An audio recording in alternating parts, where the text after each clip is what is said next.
Hello, once again, Kristjan here from Videohive Studio with another After Effects tutorial. And since it's Valentine's Day, this tutorial goes out to all the romantics. So if you want to make a cool and a nice gift for that special someone, I have the perfect way for you.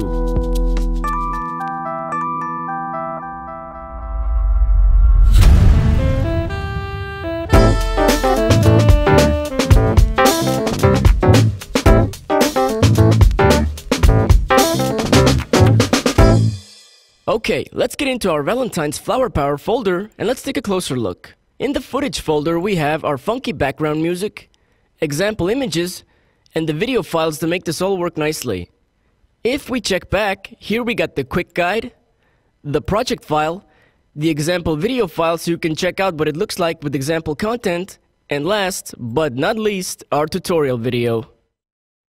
If you want to use the same font as in the example video, you can download it with the link provided in the quick guide. Once you've downloaded the font, go to Control Panel, Fonts, and now just drag them in. So once that's done, let's get busy inside After Effects.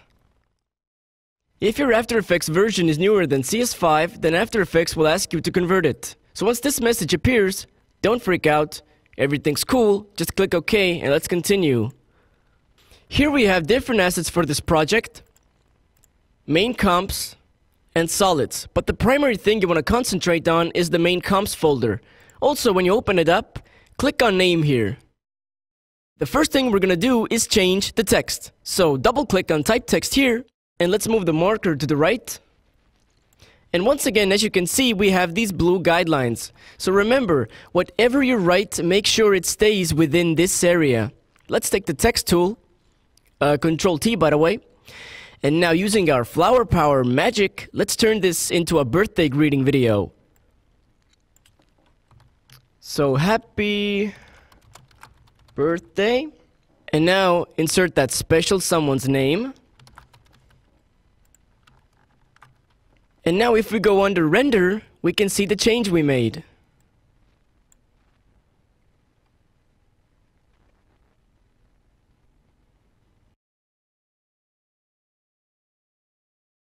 Next, let's check out how to change the photos. So let's go under Insert Photos here and double click on the main photo comp. Move the slider to the right a little bit so you can see what you're doing.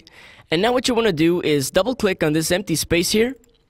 And for example, let's use this handsome guy's photo, who is definitely not me by the way. Import. And also move the slider to the right a little bit so you can see what you're doing. And take the photo, drag it in here. And delete the one underneath since we don't need it anymore. Now select the layer, click S, and now scale it in place. And for a better controlled scale, hold down Control while dragging.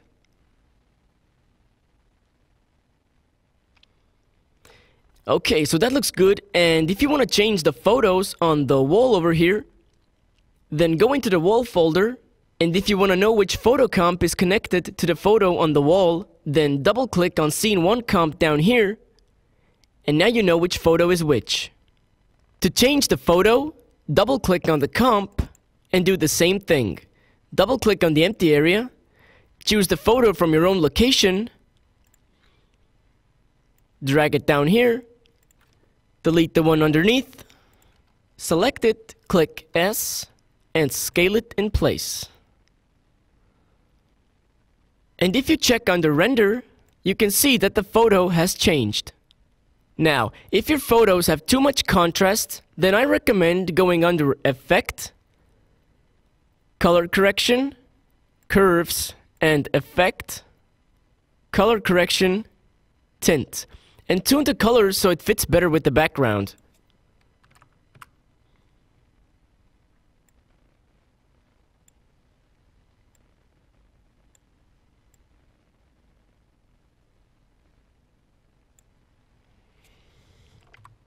One more cool thing you can do is change the color of this wall. And for that, double click on Scene 8 Composition, select Background, and under Effect Controls, you can play around with the slider until you get it the way you like it.